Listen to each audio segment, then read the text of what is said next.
ഞാൻ നേരത്തെ ഒരു വീഡിയോ പറഞ്ഞിട്ടുണ്ടായിരുന്നു കാനഡയിൽ PR കിട്ടാനുള്ള സാധ്യത 5% മാത്രമേ ഉള്ളൂ എന്നുള്ളത്. എന്നാൽ 2025 മാർച്ച് 25 ഒരു പുതിയ അപ്ഡേറ്റ് വന്നിരിക്കുകയാണ്. അതിൽ പ്രകാരം കാനഡയിൽ PR കിട്ടാനുള്ള സാധ്യത 5%-ൽ താഴെയായി എന്നുള്ളതാണ്.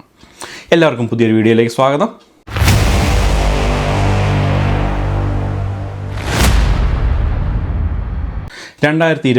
ഡിസംബർ 17 അന്നത്തെ ഇമിഗ്രേഷൻ മിനിസ്റ്റർ ആയിട്ടുണ്ടായിരുന്ന മാർക്ക് മില്ലർ ഒരു പ്രഖ്യാപനം നടത്തിയുണ്ടായി. ഇനിയും തൊട്ട് LMA പോയിൻറ്റ്സ് എക്സ്പ്രസ് എൻട്രിയിൽ ആഡ് ചെയ്യത്തില്ല എന്നുള്ളത്. അന്ന് LMA പോയിൻറ്റ്സ് ആഡ് ചെയ്തത് മൂലം പലർക്കും അത് വളരെ പ്രയോജനം ചെയ്തു. കാരണം എന്ന് വെച്ചാൽ എക്സ്പ്രസ് എൻട്രിയിൽ LMA പോയിൻറ്റ്സ് ആഡ് ചെയ്യുമ്പോൾ സ്കോർ വളരെയധികം കൂടുകയും അതുമൂലം CRS റോയിൽ ഒരു ഇൻവിറ്റേഷൻ കിട്ടാനുള്ള സാധ്യത വളരെ കൂടുതലായിരുന്നു. എന്നാൽ പെട്ടെന്ന് തന്നെ LMA പോയിൻറ്റ്സ് എടുത്തു കളയുന്നത് മൂലം പലർക്കും ഒരു എക്സ്പ്രസ് എൻട്രിയിൽ CRS സ്കോർ വിളിക്കുന്നതിനനുസരിച്ചുള്ള ഒരു പോയിൻറ്റ്സ് കിട്ടാൻ വളരെ ബുദ്ധിമുട്ടായി. 2025 മാർച്ച് 25 ശേഷം ഇനി അപ്ലൈ ചെയ്യുന്നവർക്കെല്ലാവർക്കും ഒരു LMA ജോബ് ഉണ്ടെങ്കിൽ പോലും ആ പോയിൻറ്റ്സ് നിങ്ങൾക്ക് ആഡ് ചെയ്യാൻ പറ്റത്തില്ല. എക്സ്പ്രസ് എൻട്രി പ്രോഗ്രാം എന്താണെന്ന് അറിയാത്തവർക്ക് വേണ്ടി വളരെ ചുരുങ്ങിയ വാക്കിൽ ഞാനൊന്ന് എക്സ്പ്ലെയിൻ ചെയ്തു തരാം. എക്സ്പ്രസ് എൻട്രി എന്ന് പറയുന്നത് ആ പേര് സൂചിപ്പിക്കുന്നത് പോലെ തന്നെ പെട്ടെന്ന് കാനഡയിലേക്ക് ഒരു PR എടുത്തുകൊണ്ട് വരാൻ പറ്റുന്ന ഒരു പ്രോഗ്രാമാണ്.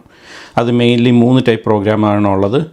കനേഡിയൻ എക്സ്പീരിയൻസ് ക്ലാസ്, പിന്നെ ഫെഡറൽ സ്കിൽഡ് വർക്കർ പ്രോഗ്രാം, പിന്നെ ഫെഡറൽ സ്കിൽഡ് ട്രേഡ് പ്രോഗ്രാം. ഈ 3 പ്രോഗ്രാം വഴിയാണ് നമുക്ക് കാനഡയിലേക്ക് വരാൻ പറ്റുന്നത്. ഇനി നമ്മളത് നോക്കിക്കഴിഞ്ഞാൽ ആദ്യം തന്നെ ചെയ്യേണ്ടത് ഒരു പ്രൊഫൈൽ ഉണ്ടാക്കുക എന്നുള്ളതാണ് ആദ്യം തന്നെ ചെയ്യേണ്ടത്. അപ്പം പ്രൊഫൈൽ ഉണ്ടാക്കുമ്പോൾ അതിനകത്ത് മെയിൻ കാര്യങ്ങളെന്ന് പറയുന്നത് നമ്മുടെ പോയിൻറ്റ്സ് എത്ര ഉണ്ടെന്ന് ചെക്ക് ചെയ്യുക എന്നുള്ളതാണ്. ആ പോയിൻറ്റ്സ് ചെക്ക് ചെയ്യുന്ന ഏജിനനുസരിച്ചിട്ട്, നമ്മുടെ എഡ്യൂക്കേഷൻ്റെ ലെവൽ അനുസരിച്ചിട്ട്, പിന്നെ നമ്മുടെ ഒഫീഷ്യൽ ലാംഗ്വേജ് അത് IELTS അല്ലെങ്കിൽ ഫ്രഞ്ചോ അതിൻ്റെ സ്കോർ എത്രയാണ് എന്നതിനനുസരിച്ച്, പിന്നെ ഒരു വർക്ക് എക്സ്പീരിയൻസിനനുസരിച്ചൊക്കെ നമ്മുടെ പോയിൻറ്റ്സ് കൂടുകയും കുറയുകയൊക്കെ ചെയ്യും. അത് ഇൻ കേസ് കാനഡയിൽ വർക്ക് എക്സ്പീരിയൻസ് ഉണ്ടെങ്കിൽ പോയിൻറ്റ്സ് വീണ്ടും അത്രയും കൂടുകയാണ് ചെയ്യുന്നത്. അതല്ല ഇൻ്റർനാഷണലായ വേറെ രാജ്യത്തെ എന്തെങ്കിലും വർക്ക് എക്സ്പീരിയൻസ് ഉണ്ടെങ്കിൽ അതുമെല്ലാം കൗണ്ട് ചെയ്യും. ഇതെല്ലാം കൂടി ചേർത്തിട്ടാണ് നമുക്കൊരു CRS സ്കോർ കിട്ടുന്നത്. ആ CRS സ്കോർ നമുക്ക് ഉദാഹരണം പറയുകയാണെങ്കിൽ ഒരു എല്ലാവരും കൂട്ടി നോക്കുമ്പോൾ നമുക്കൊരു 400 ആണ് സ്കോർ ഉള്ളതെങ്കിൽ അതായിരിക്കും നമ്മുടെ ഫൈനൽ സ്കോർ എന്ന് പറയുന്നത്. അങ്ങനെ നമ്മൾ കിട്ടിയൊരു CRS സ്കോർ വെച്ചിട്ട് നമ്മളെ പ്രൊഫൈലെല്ലാം കംപ്ലീറ്റ് ചെയ്തതിന് ശേഷം പിന്നെ ചെയ്യാനുള്ളത് കാനഡ എന്നുള്ളൊരു അവർ വിളിക്കുന്ന ഒരു ഇൻവിറ്റേഷൻ്റെ ഭാഗമായിട്ടൊരു CRS സ്കോർ അവർ പബ്ലിഷ് ചെയ്യും എന്നുള്ളതാണ്. അത് പൊതുവേ അത് നേരത്തെയൊക്കെ മാസത്തിൽ 2 വട്ടവും, പിന്നെ അത് മാസത്തിൽ 1 വട്ടവും, പിന്നെ 2 മാസം കൂടുമ്പോൾ 1 വട്ടവും, അങ്ങനെയൊക്കെ പല രീതിയിലായിരിക്കും അവരൊരു CRS സ്കോർ പബ്ലിഷ് ചെയ്യുന്നത്. ആ പബ്ലിഷ് ചെയ്യുന്ന സ്കോറിൻ്റെ മുകളിലാണ് നമ്മുടെ സ്കോറെങ്കിൽ നമുക്കൊരു ഇൻവിറ്റേഷൻ കിട്ടുകയാണ് ചെയ്യുന്നത്. ഉദാഹരണം പറയുകയാണെങ്കിൽ നമ്മുടെ സ്കോർ 400 ആണെങ്കിൽ 450 ആണ് അവർ വിളിക്കുന്നതെങ്കിൽ 450 അതിൻ്റെ മുകളിലുള്ളവർക്ക് മാത്രമേ അതിന് അപ്ലൈ ചെയ്യാൻ പറ്റത്തുള്ളൂ. ഇപ്പോൾ നമ്മുടെ സ്കോർ 400 ആണെങ്കിൽ നമ്മൾ അടുത്ത ഡ്രോ വരുന്നിടം വരെ നമ്മൾ വെയിറ്റ് ചെയ്യുകയാണ് വേണ്ടത്. ഇനി അടുത്ത വേറൊരു നെക്സ്റ്റ് ഒരു ഡ്രോയിൽ 380 ആണെങ്കിൽ ഉറപ്പായിട്ടും നമ്മൾ അതിനകത്ത് നമ്മൾ ഇൻവിറ്റേഷൻ കിട്ടുകയും അതുവഴി ബാക്കി നമ്മൾ അത്രയും നാൾ ഇതിനകത്ത് എക്സ്പ്രസ് എൻട്രിയിൽ പ്രൊഫൈൽ ക്രിയേറ്റ് ചെയ്യാൻ നേരം നമ്മൾ കൊടുത്ത കാര്യങ്ങളെല്ലാം അവർ ഡോക്യുമെൻറ്റ്സ് ചോദിക്കുകയാണ് ചെയ്യുന്നത്. അത് എഡ്യൂക്കേഷൻ ആയിക്കോട്ടെ, എക്സ്പീരിയൻസ് ആയിക്കോട്ടെ, ഇതിൻ്റെ എല്ലാം കോപ്പി നമ്മൾ സ്കാൻ ചെയ്ത് അവർക്ക് ഡോക്യുമെൻറ്റ്സിനെ സബ്മിറ്റ് ചെയ്ത് കഴിയുമ്പോൾ നമുക്ക് പിന്നെ PR കിട്ടി ഡയറക്റ്റ് കാനഡയിലേക്ക് എൻട്രി ആണ് ചെയ്യുന്നത്. ഇതാണ് എക്സ്പ്രസ് എൻട്രി സിസ്റ്റം പ്രോഗ്രാം എന്ന് പറയുന്നത്. നമ്മളങ്ങനെ ഡോക്യുമെൻറ്റ്സ് എല്ലാം സബ്മിറ്റ് ചെയ്ത് കഴിഞ്ഞാൽ പിന്നെ കാനഡയുടെ ഒരു അപ്രൂവലിന് വേണ്ടി മാത്രം വെയിറ്റ് ചെയ്യുക എന്നുള്ളതാണ്. നമ്മുടെ ഡോക്യുമെൻറ്റ്സ് എല്ലാം പക്ക ഒറിജിനലാണ്, അല്ലെങ്കിൽ അതിനകത്തൊരു ഫ്രോഡലൻസ് ഒന്നും കാണിച്ചിട്ടില്ലെങ്കിൽ ഉറപ്പായിട്ടും അവരൊരു വിസ അല്ലെങ്കിൽ നമ്മുടെ പാസ്പോർട്ട് റിക്വസ്റ്റ് അവർ ചോദിക്കും. പാസ്പോർട്ട് അവർ സബ്മിറ്റ് ചെയ്ത് കഴിഞ്ഞാൽ അതിനകത്ത് വിസ വരും. ഇതാണ് അതിനകത്തെ പ്രോസസ്സ് എന്ന് പറയുന്നത്. 2025 മാർച്ച് 25 മുമ്പ് വരെ LMA പോയിൻറ്റ്സും ഈ സ്കോറിനകത്ത് ആഡ് ചെയ്യായിരുന്നു. അങ്ങനെ നമ്മുടെ സ്കോർ ഒരു 10, 20, 30 ഒക്കെ ആയിട്ട് സ്കോറും വീണ്ടും കൂടാനുള്ള സാധ്യത ഉണ്ടായിരുന്നു.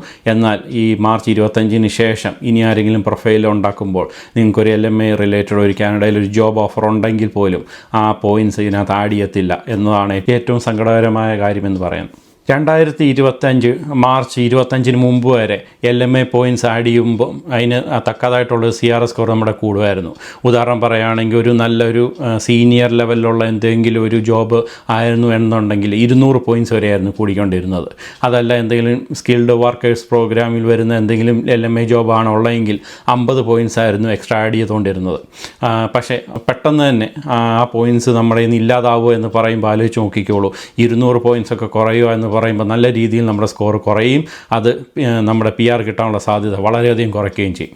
ഇപ്പോൾ പലർക്കും ഒരു സംശയമുള്ളൊരു കാര്യമാണ്, ഓൾറെഡി എക്സ്പ്രസ് എൻട്രിയിൽ ഒരു പ്രൊഫൈൽ ഉണ്ടാക്കി വെച്ചു, LMA ജോബെല്ലാം ആഡ് ചെയ്തു, അതവർ കൂട്ടുമോ ഇല്ലയോ എന്നുള്ള പല സംശയങ്ങളും ഉണ്ടാവും.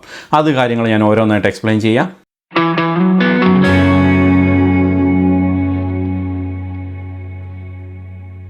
ഒന്നാമത്തെ എന്ന് പറയുന്നത് എക്സ്പ്രസ് എൻട്രിയിൽ നമ്മളൊരു പ്രൊഫൈൽ ഉണ്ടാക്കിയിട്ടേ ഇല്ല, പക്ഷേ നമുക്ക് ഓൾറെഡി ഒരു LMA അപ്രൂവ്ഡ് ജോബ് ഉണ്ടായിരുന്നു എന്നിരിക്കട്ടെ. എങ്കിൽ ഇനിയിപ്പോൾ നമ്മൾ എക്സ്പ്രസ് എൻട്രി ഉണ്ടാക്കാൻ പോവുകയാണെങ്കിൽ LMA ജോബ് അതിനകത്ത് അവർ ചോദിക്കത്തേ ഇല്ല, മാത്രമല്ല അതിന് പോയിൻറ്റ്സ് ഒന്നും കിട്ടത്തേ ഇല്ല. അപ്പോൾ നിങ്ങൾക്ക് എത്രയാണോ സ്കോർ നിങ്ങൾക്ക് വരാൻ പോകുന്നത് അത് തന്നെയായിരിക്കും ഫൈനൽ സ്കോർ എന്ന് പറയുന്നത്.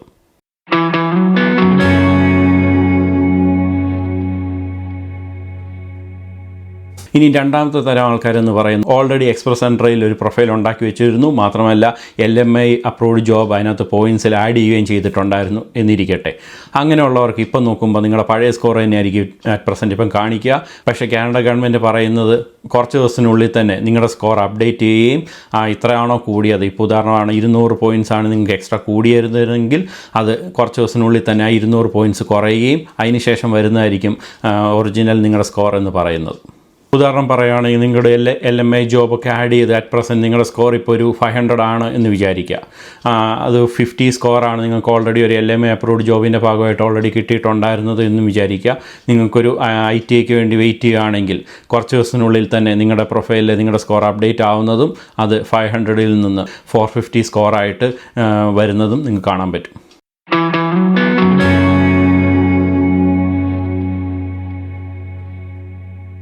ഇനി അടുത്ത കാറ്റഗറി ആൾക്കാരെന്ന് പറയുന്നത് നിങ്ങൾക്ക് ഓൾറെഡി ഒരു പ്രൊഫൈൽ ഉണ്ടാക്കിയായിരുന്നു, മാത്രമല്ല LMA അപ്രൂവ്ഡ് ആയിട്ടുള്ള ജോബ് അതിനകത്ത് ആഡ് ചെയ്യുകയും ചെയ്തു, മാത്രമല്ല നിങ്ങൾക്കൊരു ഇൻവിറ്റേഷൻ കിട്ടുകയും ചെയ്തു എന്ന് വിചാരിക്കുക. നിങ്ങൾക്ക് യാതൊരു വിധത്തിലും പേടിക്കേണ്ട ആവശ്യമില്ല. നിങ്ങൾക്ക് ഓൾറെഡി ഒരു ഇൻവിറ്റേഷൻ കിട്ടിയത് കൊണ്ട് തന്നെ നിങ്ങളുടെ LMA പോയിൻറ്റ്സ് അവർ അതിനകത്ത് അക്സെപ്റ്റ് ചെയ്യുകയും ചെയ്തു. മാത്രമല്ല നിങ്ങൾക്ക് ഇനി PR കിട്ടാൻ വേണ്ടി വെയിറ്റ് ചെയ്യേണ്ട കാര്യം മാത്രമേ ഉള്ളൂ. നിങ്ങൾക്ക് ഇതിനകത്ത് യാതൊന്നും പേടിക്കേണ്ട ആവശ്യമേ ഇല്ല.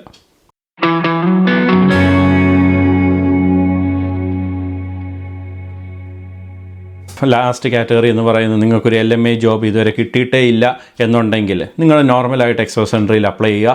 ഇനി ഒരു LMA ജോബിന് വേണ്ടി എക്സ്ട്രാ കാശ് കൊടുക്കുകയോ അല്ലെങ്കിൽ അങ്ങനത്തെ തെറ്റായിട്ടുള്ള മാർഗ്ഗത്തിലൊന്നും പോയി ഒരു LMA ജോബ് കണ്ടുപിടിക്കേണ്ട ആവശ്യമൊന്നുമില്ല. നോർമലായിട്ട് നിങ്ങളുടെ എക്സ്പ്രസ് എൻട്രി പ്രോഗ്രാം നോർമൽ രീതിയിൽ പ്രൊഫൈലിൽ സബ്മിറ്റ് ചെയ്യുക. LMA ജോബ് കാനഡയിൽ എക്സ്പ്രസ് എൻട്രി പ്രോഗ്രാമിലെ പോയിൻറ്റ്സ് എടുത്ത് കളയാനുള്ള മെയിൻ കാര്യം എന്ന് പറയുന്നത് പല രീതിയിലും ആൾക്കാർ കാശ് കൊടുത്തിട്ടും പ്രത്യേകിച്ച് ഒരു 20 ലക്ഷം അല്ലെങ്കിൽ 30 ലക്ഷമൊക്കെ കൊടുത്തിട്ടാണ് പലരും LMA ജോബൊക്കെ അത് സംഘടിപ്പിക്കുന്നത്. അങ്ങനെ ആ തെറ്റായിട്ടുള്ള രീതിയിൽ അങ്ങനെ സംഘടിപ്പിക്കുന്നത് ഒക്കെ ഗവൺമെൻറ് മനസ്സിലായതുകൊണ്ടാണ് LMA പോയിൻറ്റ്സ് എക്സ്പ്രസ് എൻട്രിയിൽ നിന്ന് എടുത്തു കളയുക എന്ന് തീരുമാനിച്ചത്. മാത്രമല്ല പല ആൾക്കാരും വേറെ പല രീതിയിലും, അതായത് LMA ജോബ് കിട്ടാൻ വേണ്ടി 1 വർഷത്തെ അല്ലെങ്കിൽ 2 വർഷത്തെ കോൺട്രാക്റ്റ് പ്രകാരം ഒരു മുതലാളിയുടെ കീഴിൽ വർക്ക് ചെയ്യുകയും ഒരു ശമ്പളം പോലും മേടിക്കാതെ വർക്ക് ചെയ്യുന്ന പല ആൾക്കാരും ഈ കാനഡയിലുണ്ട്. പ്രത്യേകിച്ച് സ്റ്റുഡൻറ്റ് വിസയിലൊക്കെ വന്നിട്ടുള്ള പല ആൾക്കാരും അവർക്ക് തിരിച്ച് നാട്ടിൽ പോകുന്നതിന് പകരം അവരിങ്ങനെ ഏതെങ്കിലും ഒരു ജോബ് LMA അപ്രൂവ്ഡ് ആയിട്ടുള്ള ഒരു ജോബിൽ അവിടെ നിൽക്കുകയും അവരൊരു ശമ്പളം പോലും കൈപ്പറ്റാതെ തന്നെ അവർ ജോലി ചെയ്യുകയും ഒക്കെ കണ്ടിട്ടാണ് ഗവൺമെൻറ് ഇങ്ങനത്തെ സ്ട്രിക്റ്റ് ആയിട്ടുള്ള ഒരു ഡിസിഷൻ എടുത്തത്. നമ്മൾ സ്ഥിരം ന്യൂസിലൊക്കെ കേൾക്കുന്നതാണ് പല ഏജൻസികളിലും കാനഡ അല്ലെങ്കിൽ പല വിദേശ രാജ്യത്തേക്കും പോകാം എന്നൊക്കെ പറഞ്ഞിട്ടുള്ള പല രീതിയിൽ ആൾക്കാരുടെ നിന്നൊക്കെ കാശ് മേടിച്ചതിന് ശേഷം ആ ഏജൻറ്റുമാരെല്ലാം മുങ്ങി എന്നുള്ളത്. ഇതൊക്കെ കാനഡ ഗവൺമെൻറ് ശ്രദ്ധയിൽപ്പെട്ടതിൻ്റെ ഭാഗമായിട്ടാണ് ഇങ്ങനത്തെ LMA ജോബിനകത്ത് ഈ പോയിൻറ്റ്സ് ആഡ് ചെയ്യുന്നവർ റിമൂവ് ചെയ്ത് കളഞ്ഞത്. കാനഡയിൽ ഏപ്രിൽ 28 ഒരു ഇലക്ഷൻ വരാൻ പോവുകയാണ്. ആ ഇലക്ഷന് ശേഷമായിരിക്കും ഒരു പുതിയ പ്രധാനമന്ത്രിയും അല്ലെങ്കിൽ പുതിയ സർക്കാരും രൂപീകരിക്കുന്നത്. ആ ഇലക്ഷൻ്റെ റിസൾട്ട് വന്നതിന് ശേഷമായിരിക്കും എമിഗ്രേഷൻ റിലേറ്റഡ് ആയിട്ടുള്ള പുതിയ അപ്ഡേറ്റ്സുകളൊക്കെ വരാൻ പോകുന്നത്. ആ അപ്ഡേറ്റ്സുകളൊക്കെ നിങ്ങളുടെ മുന്നിൽ എത്തിക്കുന്നതായിരിക്കും. പുതിയൊരു വീഡിയോ ആയിട്ട് വരുന്നവരെ it's me signing off. By.